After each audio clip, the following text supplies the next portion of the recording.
ఎప్పుడైతే అవతార స్వీకారం చేసి భక్తుడి జోలికి వెళ్ళిన వాడిని చంపేస్తాడు. శుద్ధ సాధులందు సురలందు దేవతల జోలికి వెళ్ళి దేవతల్ని నిష్కారణంగా ఖేద పెడితే దేవతలకి చెయ్యవలసినటువంటి మర్యాద చెయ్యకపోతే అప్పుడు జోక్యం చేసుకుంటారు. అందుకు పూజా ప్రక్రియ వచ్చింది. ఎంత జ్ఞాని అయినా పూజ చేయవలసిందే. అంత స్థితికి వెళ్ళిపోయిన చంద్రశేఖరేంద్ర సరస్వతి మహాస్వామి ఒరుగంటి పూజ అని ఒక గంట పూజ చేసేవారు. ఎందుకు చెయ్యాలి అంటే దేవతలకి కృతజ్ఞత చెప్తూ ఉండాలి రోజు. కాబట్టి శుద్ధ సాధులందు సురలందు శృతులందు వేదాల మీద విమర్శ పెంచి వేదములను ధిక్కరించేటటువంటి ధోరణి, వేదములను పాడు చెయ్యాలన్న ధోరణికి వెడితే అవతార స్వీకారం చేసి వస్తాను, చంపేస్తాను.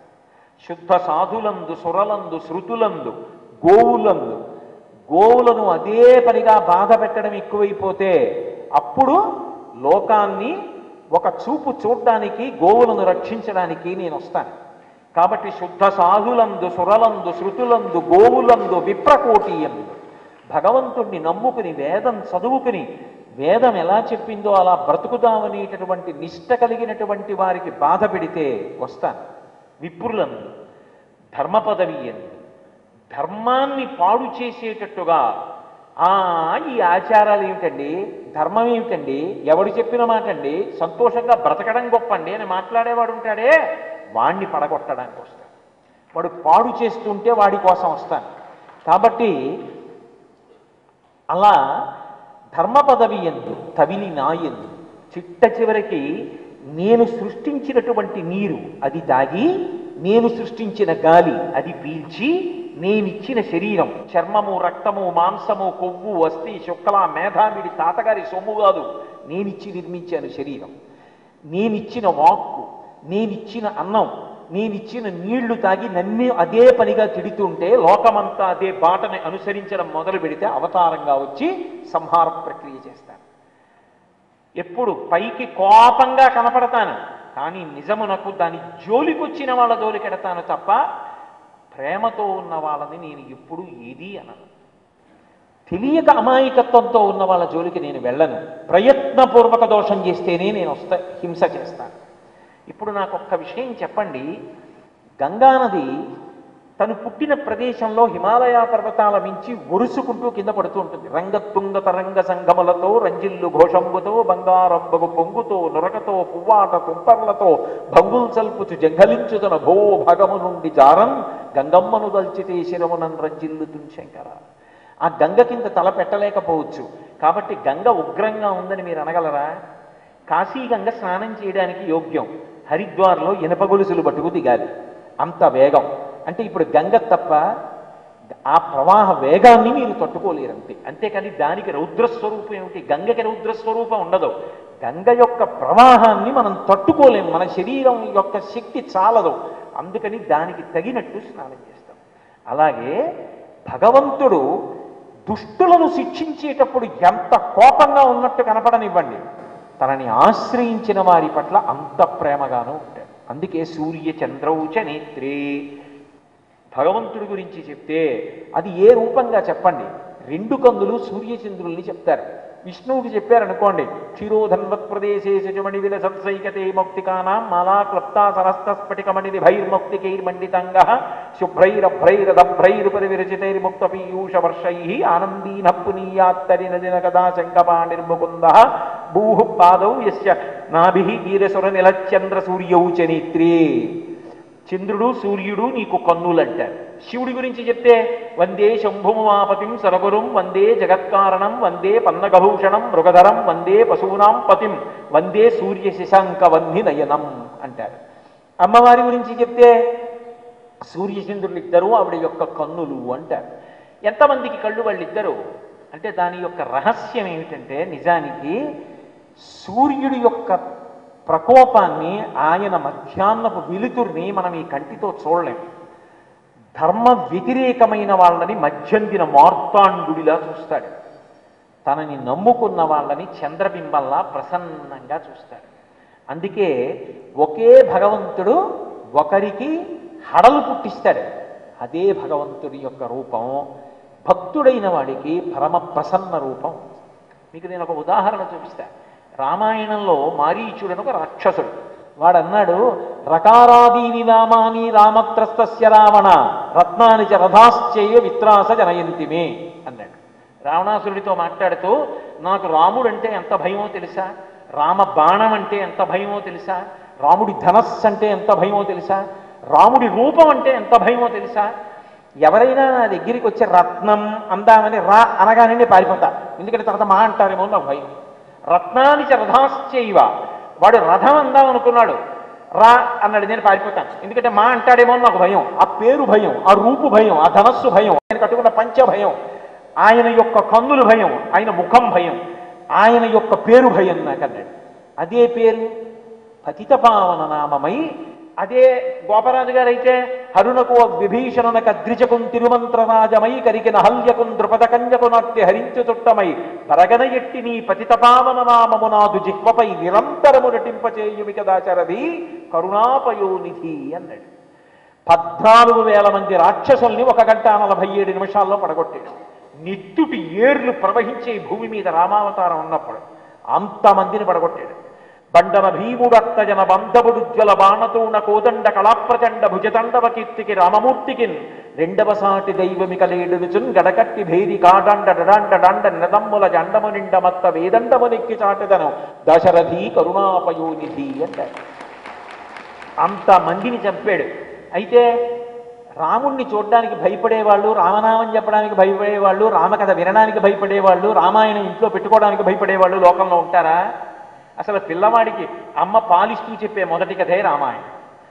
మరి ఎవరు ధర్మ వ్యతిరేకులో వాళ్ళు రాముడికి భయపడ్డారు, ఎవరు రామనామాన్ని, రామకథని, రామాయణాన్ని ఆశ్రయిస్తారో వాళ్ళు ధర్మ పక్షపాతులు. ధర్మం అంటే ఇష్టం ఉన్నవాడికి రాముడు అంటే ఇష్టం. కాబట్టి ఒకే భగవంతుడు, సనాతన ధర్మంలో భయపెట్టడానికి ఒకడు, భయం తీర్చడానికి ఒకడు ఉండడు. భగవంతుడే భయపెడతాడు, భగవంతుడే భయం తీరుస్తాడు. విష్ణు సహస్రనామ స్తోత్రం చదివితే చదవట్ల భయకృత్ భయనాశన, ఆయనే భయాన్ని పుట్టిస్తాడు, ఆయనే భయాన్ని పోగొడతాడు. ఆయనదే ఘోర రూపం, ఆయనదే అఘోర రూపం. అఘోరేభ్యో దఘోరేభ్యో ఘోర ఘోరతరేభ్య సర్వేభ్యో సర్వసర్వేభ్యో నమస్తే అస్తు రుద్రరూపేభ్య అని పంచబ్రహ్మ మంత్ర పఠనంలో శివుడికి అభిషేకం చేసినప్పుడు చెప్పట్లా? పేర్లు వేరు, తత్వం ఒకటే. ఏకస్త్వమేవ బహుధా భవభాసి లోకే నిశంకధీర్ వృషభకేతన మల్లినాథ శ్రీభ్రామరి ప్రియ సుఖాశ్రయ లోకనాథ శ్రీమల్లికార్జున విభో తవ సుప్రభాతం. ఆ ఉన్న ఒక్క పదార్థమే మీ రూపాలు పొందుతోంది. అమ్మవారనండి, విష్ణువనండి, శివుడనండి. స బ్రహ్మ స శివ సహరిశ్రేంద సోక్షర పరమస్వరాట్ రాజాధిరాజాయ ప్రసత్యసాహినే.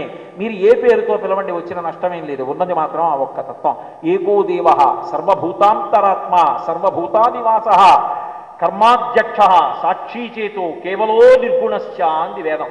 ఉన్నది మాత్రం ఆ ఒక్కటే పదార్థం. అందుకే సంధ్యావందనం చేస్తున్నప్పుడు ఒక మంత్రం చెప్తారు, నాకు ఎన్నడూ కూడా శివకేశవుల మధ్య భేదభావన జనించకుండుగాక. నాకు ఎన్నడైనా సరే శివుడు విష్ణువు వీళ్ళిద్దరూ ఒక్కటే అన్న భావన నా మనస్సు ఎందు బాగా స్థిరముగా నెలకొనుగాక. నా ఆయుర్దాయము దాని చేత పెరుగుగాక. యథాంతరం నపశ్యామి తథామే స్వస్తిరాయుషి. స్వస్తిరాయుషి అంటే దాని చేత నా ఆయుర్దాయము నిలబడుగాక.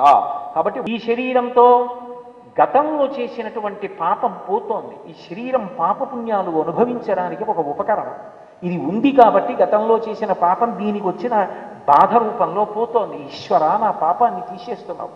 అందుకే భక్తుడైన వాడు కష్టం వచ్చినప్పుడు కూడా భగవంతుడికి నమస్కరిస్తాడు. ఇలా నా పాపం పోతోంది, నీ పాదాలు వదలకుండా చూడు.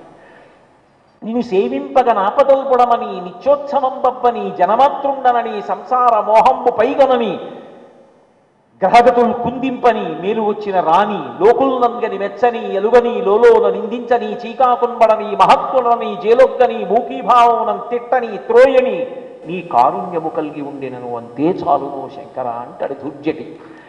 భగవంతుణ్ణి ఏది జరుగుతుండనివ్వండి, ఆయన పాదములు విడవకుండా నిలబడగలగడం గొప్ప. ఆ స్థాయికి ఎదగడం భక్తి పండడం. అందుకే కుంతీదేవి అంటుంది, యాదవులందు పండు సుతులందు నాకు మోహ విచ్ఛేదము చేయుమయ్య ఘనసింధువు చేరిడి గంగభంగి నీపాద సరోజి చింతనముపై అనిశము మదీయ బుద్ధి అత్యాదర వృత్తితో గదియగనట్లు చేయగదయ్య ఈశ్వర. నాకు ఈ మోహం తాళ్ళు తింపి నది కదిలి కదిలి కదిలి కదిలి కదిలి వెళ్ళి చిట్ట చివర సముద్రమునందు సంగమిస్తుంది. ఎన్నాళ్ళు పట్టుకుంటావో ఒక వయసు వచ్చిన తర్వాత వదలడం రావాలి. చూడండి, ఓ మాట అంటారు, పట్టు విడుపు తెలియవండి ఆయనకి అంటారు. ఒక్క పట్టుకోవడమే వచ్చిన వాడు పండలేడు, విడవడమే వచ్చిన వాడు పండలేడు. పిందెగా కొమ్మను వదిలిపెట్టేశాడు అనుకోండి, కింద పడిపోతాడు, ఏ మనుష్యులో తొక్కేస్తారు.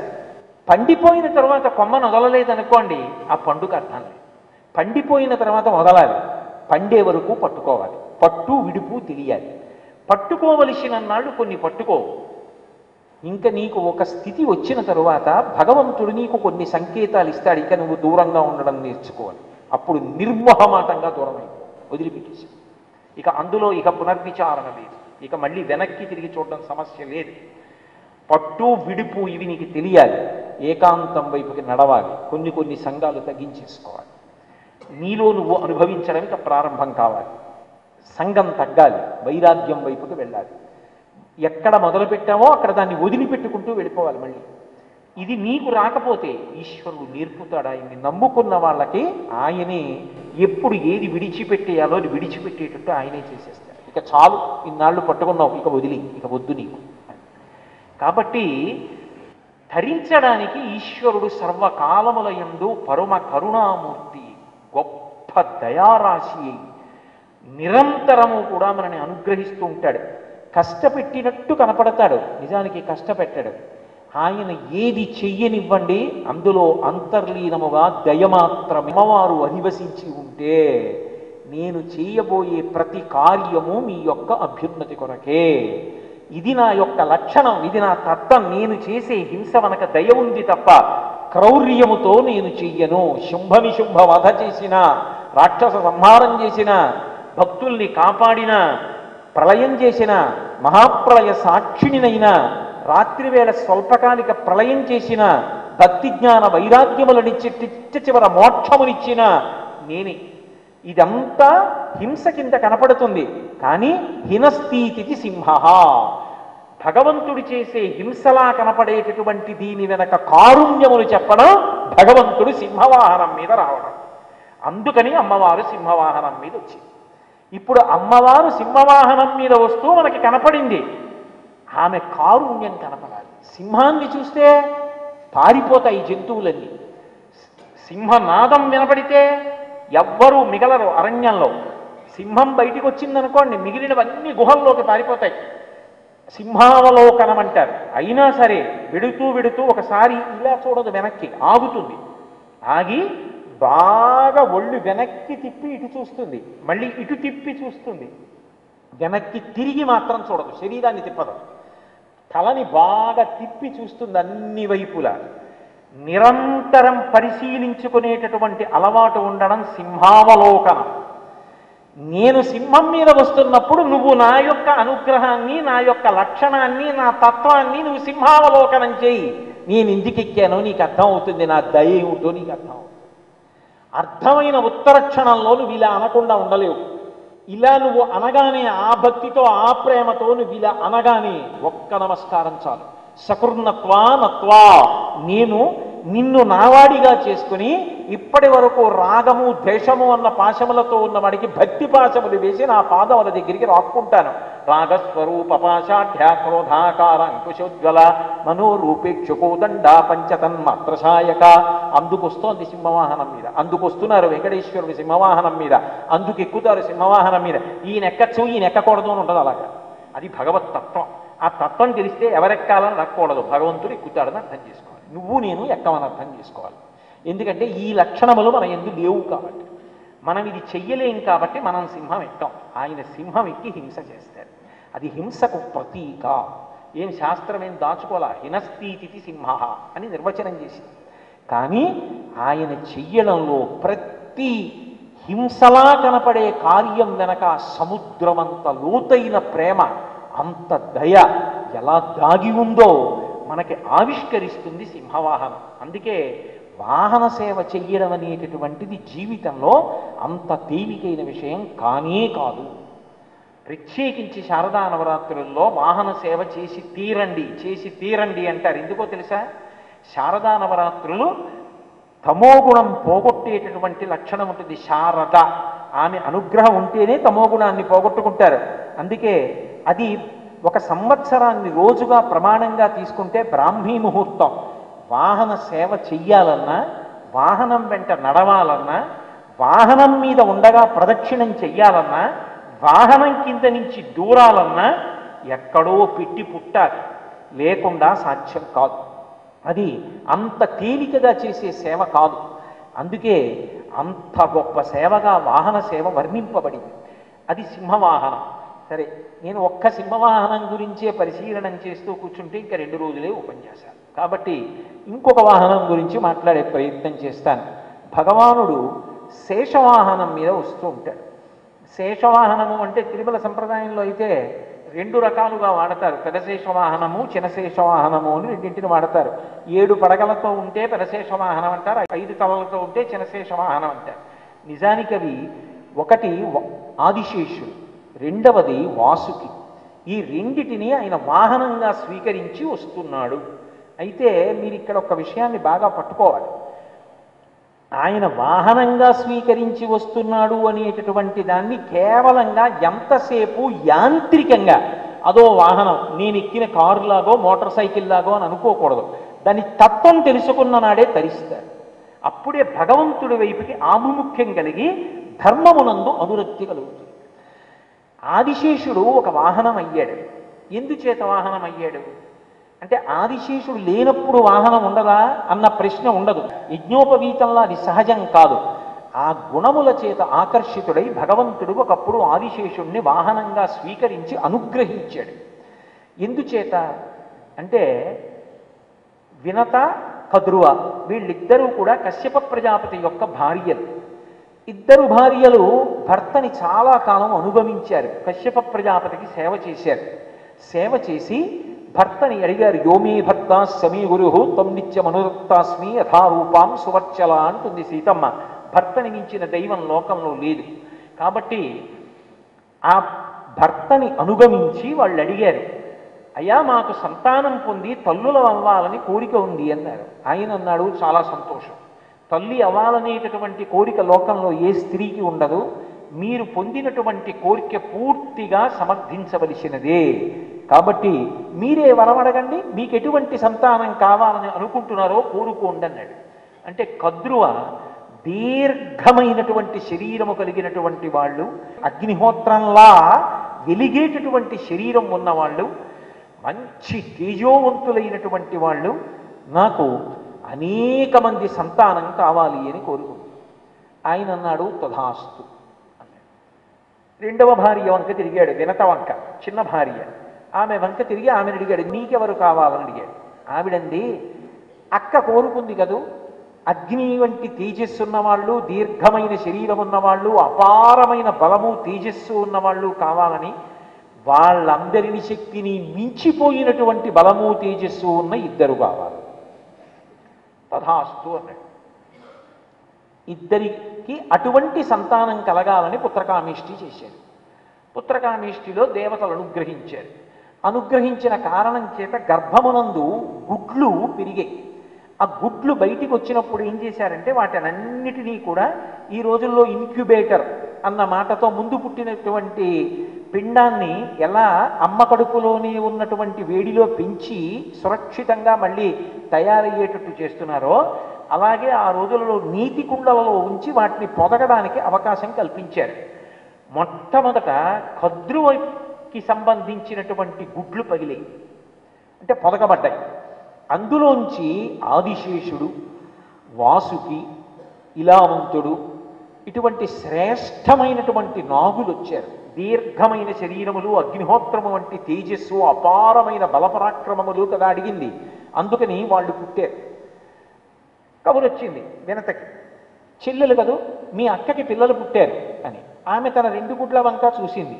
ఇంకా గుడ్లు పొదగబడి అందులోంచి పిల్లలు వస్తున్న సూచన కనపడలా. ఆమెకి అసూయ కలిగింది.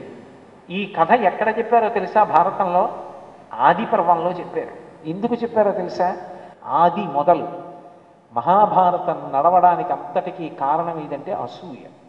అసూయ వల్లనే మహాభారతం చివరి వరకు వెళ్ళింది. మనిషి సర్వనాశనం అయిపోవడానికి విషపు విత్తనం ఎక్కడుంటుందంటే అసూయలోనే ఉంటుంది. మిగిలిన అన్ని దుర్గుణాలు అసూయలోంచి పుడతాయి. ఆ అసూయ ఎంత దూరం వెళ్ళిందంటే వినతకి, మా అక్కకి పిల్లలు పుట్టారు, నాకు పుట్టలేదు, అయ్యో అవి పొదగబడాలి, వాళ్ళకన్నా బలవంతులను అడిగాను, నేను తేజవంతులను అడిగాను అని ఆమె ఆలోచించలేదు. నేను తల్లిని అయిపోవాలి, అదే తల్లి అవడమేమిటి అని ఒక గుడ్డుని తీసి పెంకు పగలగొట్టింది. బలవంతంగా పగలగొడితే అందులో ఊర్ధ్వ శరీరము తయారైన వాడు, అధో శరీరము తయారు కానివాడు. అంటే నడుం కింద నుంచి శరీరం లేదు, నడుం పై నుంచి శరీరం ఉంది. అనూరుడు అని పేరు కలిగినటువంటి అపారమైన పరాక్రమణలు కలిగినటువంటి పక్షి బయటికి వచ్చింది. తార్క్ష్యుడు అన్నారు, అందుకని గుర్రంలా వెళ్ళగలిగిన వాడు, అంత బలసంపన్నుడు బయటికి వచ్చాడు. వచ్చి అన్నాడు, అమ్మ, చచ్చిపోయే వాళ్ళని కూడా రక్షించేది అమ్మ. నువ్వు గుడ్డుని ఎందుకు పగలగొట్టావంటే ప్రేమ చేత కాదు, అసూయ చేత పగలగొట్టావు. పగలగొట్టి నా శరీరము పూర్తిగా ఏర్పడకుండా నన్ను పైకి తీసుకొచ్చావు. దీని వలన నేను జీవితాంతం బాధపడాలి. నీ అసూయ వలన నాకు శరీరం లేకుండా పోయింది. దీనికి నువ్వు ప్రాయశ్చిత్తం అనుభవించాలి, లేకపోతే దోషం నీ యందు ఉండిపోతుంది. 500 సంవత్సరములు ఏ అక్క పట్ల నువ్వు అసూయ పెంచుకున్నావో ఆమెకి దాసిగా బ్రతుకు అని శపించాడు. ఆమె విలవిలలాడిపోయింది. ఇప్పుడు అన్నాడు, బెంగ పెట్టుకోకు, 2వ గుడ్డు జోలికి వెళ్ళకు. 2వ గుడ్డులో నుంచి ఇంకొక కుమారుడు వస్తాడు, వాడు అపారమైనటువంటి బలపరాక్రమములు కలిగిన వాడు, వాడి వలన నీ దాస్యం పోతుంది అన్నాడు. అని నేను సూర్య భగవానుడికి రథచోదకుడిగా సారథిగా వెళ్ళిపోతున్నాన్ని సూర్యమండలానికి వెళ్ళి సూర్య భగవానుడికి సారథిగా వెళ్ళిపోయాడు అనూరుడు. వైనతేయులు అంటారు, వైనతేయులు అంటే వినతాపుత్రులు అని అర్థం. వినతాపుత్రులు ఇద్దరు, ఒకరు అనూరుడు, 2వ వాడు గుడ్డులోంచి వచ్చేవాడు గరుత్మంతుడు. గరుత్మంత వాహనం పరమాద్భుతం, అసలు ఆయన రావడం, ఆయన తీరు, ఆయన వ్యవహారాలు పరమాద్భుతంగా ఉంటాయి. అనూరుడు వెళ్ళిపోయాడు. ఇప్పుడు ఇంకా 2వ గుడ్డు పొదగబడాలి. ఒకనాడు పొదగబడింది, గరుత్మంతుడు వచ్చాడు. కానీ పెద్ద కొడుకు ఇచ్చిన శాపం ఉంది కదూ, శాపం ఫలించేటటువంటి రోజు వచ్చింది. ఒకరోజు ఉచ్చైశ్రవము అని దేవేంద్రుడి యొక్క గుర్రం క్షీరసాగర మథనంలో బయటికి వచ్చింది. అది తెల్లగా ఉంటుంది, దానికి ఎక్కడ నల్లటి చుక్క కూడా ఉండదు. అది పాల సముద్రపుటొడ్డున విహరిస్తోంది. ఈ అక్క చెల్లెళ్ళిద్దరూ ఒకరోజు సాయంకాలం బయలుదేరి అలా బయటికి వచ్చారు వ్యాహ్యానికి. వినత అంది, అక్క అక్క చూశావే, పాల సముద్రాన్ని చిలికినప్పుడు నురుగు వస్తే ఎలా ఉంటుందో అంత తెల్లగా ఉందే అక్క, ఆ గుర్రం ఎక్కడా దాని మీద మచ్చలేదే. కద్రు ఒక కావాలని, అంటే శాపం ఫలించే సమయం వచ్చింది. ఆమెకి ఇది తెల్లగా ఉందంటోంది కదా, ఇలా అంటే ఏమవుతుందిలే అని ఆమె అంది, ఏ కళ్ళతో చూస్తున్నావే, దాని తోక నల్లగా ఉంది అంది.